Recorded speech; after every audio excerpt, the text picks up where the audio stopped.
Hello friends, welcome to Sivakami garden. Friends, இன்றைக்கி நம்ம செம்பருத்தி செடியில் வந்து 15 பூ பூத்துருக்குது. ஃப்ரெண்ட்ஸ் பாருங்கள் எவ்வளோ அழகாக இருக்குதுன்னு. செடி ஃபுல்லாகவுமே பூவாக தான் தெரியுது. இந்த செம்பருத்தி வந்து நம்மளுக்கு வந்து நிறைய யூஸ் ஆகுது. பூஜை பண்ணுறதுக்கு யூஸ் பண்ணலாம். நம்ம இதில் வந்து டிகாஷன் வச்சு குடிக்கிறதுக்கு யூஸ் பண்ணலாம். ஷாம்பு தயார் பண்ணலாம். ஏர் பேக் போடுறதுக்கு தயார் பண்ணலாம். இன்றைக்கி வந்து 15 பூ பூத்துருக்குது. பார்க்கலாம் நம்ம இது என்னென்ன யூஸ் பண்ணுறேன்னு சொல்லிட்டு நான் உங்களுக்கு வீடியோவில் காட்டுறேன். செம்பருத்தி ஷாம்பு நம்ம ரெடி பண்ண போகிறோம். அதுவும் நான் உங்களுக்கு காட்டுறேன் வீடியோவில். முன்னாடியே நம்ம ஒரு வீடியோ போட்டிருப்போம். செம்பருத்தி பூ, செம்பருத்தி இலை, ஆலோவேராலாம் வச்சு. இப்போ நான் வந்து வேறு மாதிரி பண்ணியிருக்கிறேன்.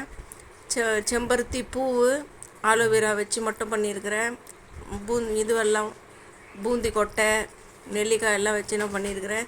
இன்றைக்கி வந்து நம்ம செடிக்கு வந்து ஒரு ஃபெர்டிலைசர் தண்ணி வந்து நம்ம ரெடி பண்ணி எடுத்துன்னு வந்திருக்கிறோம். செடிக்கு கொடுக்குறதுக்கு கடலை புண்ணாக்கு கரைசல் வந்து நான் ரெடி பண்ணி எடுத்துன்னு வந்திருக்கிறேன் ஃப்ரெண்ட்ஸ். ஏன்னா நேற்று வந்து கொஞ்சம் மழை பெஞ்சுது.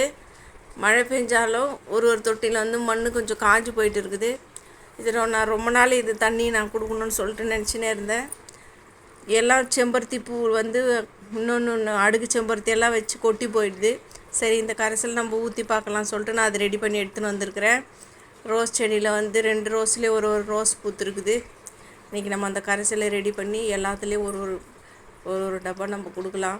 மண் ஈரமாக இருந்தாலும் பரவாயில்ல. அதை நம்ம அந்த தண்ணி இன்றைக்கி நம்ம எல்லா செடிக்கும் கொஞ்சம் கொஞ்சம் கொடுக்க போகிறோம். கொடுத்துட்டு 2 நாள் பொறுத்து நம்ம பார்க்கலாம் ஏதாவது மாற்றம் தெரியுதான்னு சொல்லிட்டு. நம்மளுக்கு வந்து சித்திரை வந்து ஆடி பட்டம் வந்து நம்மளது ஒன்று எல்லாமே ரெடியாக இருக்குது. கத்திரிக்காய் செடி ரெடியாக இருக்குது. தக்காளி நாற்று ரெடியாக இருக்குது. எல்லாத்தையும் நம்ம பெரிய பெரிய தொட்டி ரெடி பண்ணி அதில் நம்ம நடுறதுக்காக வெயிட் பண்ணின்னு இருக்கிறோம். ஏன்னா இப்போ மழை பெஞ்சிருக்குது. கொஞ்சம் மண் கலவையும் கொஞ்சம் நான் ரெடி பண்ணணும். அதுக்காக வெயிட் பண்ணின்னு இருக்கிறேன். நம்ம நெல்லிக்காய் மரம் வந்து மாற்றி நட்டோம். அதுவும் பெரிய தொட்டியில் அது இப்போ நல்லா இருக்குது. கொஞ்சம் மல்லிகைப்பூ வந்து கொஞ்சம் அடங்கியிருக்குது. இது நம்ம கட் பண்ணி விடணும். பூ பூத்துடுச்சு. இதை நம்ம கட் பண்ணி விடணும். வீடியோவில் நிறைய பார்த்துருப்பீங்க. ஒரு ரோஸ் அழகாக ரோஸ் கலரில் பெங்களூர் ரோஸ் தான்.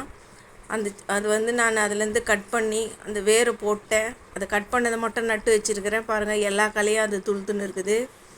இதுவும் நம்ம கொஞ்சம் வளர்ந்துச்சுனாக்கா வேறு பெரிய தொட்டில் எடுத்து நம்ம மண் கலவை ரெடி பண்ணி நடணும். அதில் நம்ம இன்றைக்கி வந்து சொரக்காய் செடியில் வந்து 3 சொரக்காய் பிஞ்சு வச்சுருக்குது. பிறக்கங்காய் செடியில் வந்து பிஞ்சு எதுவும் வரல, பூ மட்டும் இருக்குது. இந்த 3 பிஞ்சியும் வந்து கொஞ்சம் பெருசாகுதா என்னான்னு சொல்லிட்டு நம்ம பார்க்கலாம் வெயிட் பண்ணி. முருங்கை மரத்துலேயே முருங்கைக்கீரை நல்லா இருக்குது ஃப்ரெண்ட்ஸ். இந்த மழையிலையும் நம்ம ஊற்றுற தண்ணியிலையும் இது கொஞ்சம் நல்லா வளருது. பார்க்கலாம். இதுவும் கொஞ்சம் பெருசாச்சுனாக்கா தனி தொட்டியில் நம்ம நட்டு வைக்கலாம். ஏன்னா இது கீரையும் யூஸ் ஆகும். பெருசாச்சுனாக்கா நம்மளுக்கு முருங்கைக்காவும் வைக்கும்னு சொல்லிட்டு நான் எதிர்பார்க்குறேன். அவரைக்காய் செடி பாருங்கள் எவ்வளோ நல்லா இருக்குதுன்னு சொல்லிட்டு. இதில் பூ வந்துச்சுனாக்கா நிறைய அவரைக்காய் வைக்கும்னு சொல்லிட்டு நான் எதிர்பார்த்துன்னு இருக்கிறேன். கொய்யாக்காய் மரத்தில் வந்து நம்ம கட் பண்ணி விட்டது எல்லாமே துளிர் வந்திருக்குது. எல்லாம் பாருங்கள் எல்லாமே துளுத்து வந்திருக்குது. கொய்யாக்காய் மரத்து உள்ள வந்து ஒரு சின்ன தொட்டியில் வந்து ஒரு வரை போட்டு வச்சுருக்குறோம். அதுவும் 2-3 கொடி மாதிரி வருது. அது வந்து இது கோவக்காய் கொடி மாதிரி தெரியுது எனக்கு. அது என்ன கொடின்னு தெரியல. ஒரு கொய்யாக்காய் மரம் வளருது சின்னதாக. புதினா செடியும் நல்லா இருக்குது. இதை நம்ம கட் பண்ணி விடலாமா இல்லை அந்த அவரைக்காய் கொடி எல்லாத்தையும் பிடிச்சி ஒரு கொம்பு வச்சு மேலே கட்டி விடலாமான்னு சொல்லிட்டு நான் பார்த்துன்னு இருக்கிறேன். அதுக்கு வந்து கொம்பு இன்னும் ரெடி ஆகலை. அதுக்காக நான் வெயிட் பண்ணின்னு இருக்கிறேன். நம்ம வந்து முன்னாடி அந்த பழ ஜூஸ் ரெடி பண்ணி வந்து அந்த தண்ணி கரைசலில் தர்பூசணி தண்ணி எடுத்துன்னு வந்து நம்ம ஊற்றணும் செடிக்கு. தர்பூசணி தோல் கரைசல், வாழைப்பழ தோல் எல்லாமே போட்டு நான் அதை வந்து அரைச்சி 4 நாள் வச்சுட்டு 5ஆவது நாள் எடுத்துன்னு வந்து செடிக்கு ஊற்றினேன். இப்போ வந்து நம்ம புண்ணாக்கு, அந்த வாழைப்பழ தோல், வாழைப்பழம் எல்லாம் போட்டு அது 5 நாள் நான் ஊற வச்சுட்டு அதையே எடுத்துன்னு வந்து நான் ஊற்றிருக்கிறேன். பார்க்கலாம். இன்னும் 2-3 நாள் பொறுத்து செடி எப்படி இருக்குதுன்னு சொல்லிட்டு பாருங்கள். நம்ம கார்டனில் செம்பருத்தி செடியில் எவ்வளோ பூ பூத்துருக்குதுன்னு சொல்லிட்டு பாருங்கள் எவ்வளோ அழகாக இருக்குதுன்னு சொல்லிட்டு. இன்னைக்கு வந்து மல்லிகைப்பூ இல்லை, 1-2 தான் பூத்துருக்குது. 2 ரோஸு, செம்பருத்தி மட்டும்தான் பூத்துருக்குது. இன்றைக்கி கனகாமரம் பூ பறித்தோம். நம்ம கனகாமரம் பூ வந்து 3 முழம் ஆயிருக்குது. அதை நம்ம கட்டி வச்சுருக்குறோம். அதுவும் நீங்கள் வீடியோவில் பாருங்கள் ஃப்ரெண்ட்ஸ்.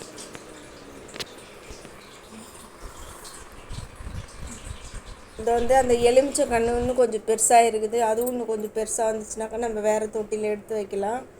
முருங்கை மரம் வந்து இதுலேருந்து அவரை செடியில் வந்து நம்மளது வந்து பெருசாக ஒரு கொம்பு வச்சுருந்தோம். அதை எடுத்து நம்ம கரும்பு இருந்த தொட்டிலே வச்சுருக்குறோம். பார்க்கலாம். அதுலேயாவது நல்லா உயரமாக வளருதா என்னன்னு சொல்லிட்டு. இதில் வந்து காற்றுல மழை பெஞ்சு காற்றுல ஆடி ஆடி அது வளரவே இல்லை. இன்றைக்கி நம்ம கார்டன் லைவில் தான் ஃப்ரெண்ட்ஸ். இந்த வீடியோ உங்களுக்கு பிடிச்சிருந்தா நீங்கள் லைக் பண்ணுங்கள், ஷேர் பண்ணுங்கள், சப்ஸ்கிரைப் பண்ணுங்கள். Thank you friends.